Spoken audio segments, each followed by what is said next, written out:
माफ कर दो मुझे, माफ कर दो बच्ची, मैं हाथ जोड़ती हूँ तुम्हारे, मेरे मुझे माफ कर दो। मत करो ऐसा, पर सुकून हो जाओ मेरी जान। और भी कुछ बाकी है क्या? या वो भी रहता है?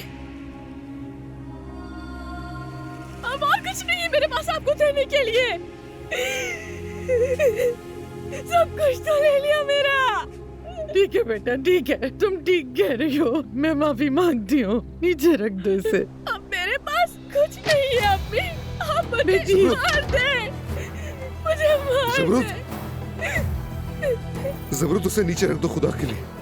क्यों किया मेरे साथ ऐसा? तुम सबका क्या बिगाड़ा था मैंने? ज़मरूत साहिबा, प्लीज खुद को संभाले। नहीं संभाला है मुझे खुद को, समझी? ज़बरूत अपनी सेहत पर रहम खाओ, थोड़ा इत्मीनान रखो। काश तुम्हें पहले मेरा ख्याल आ जाता।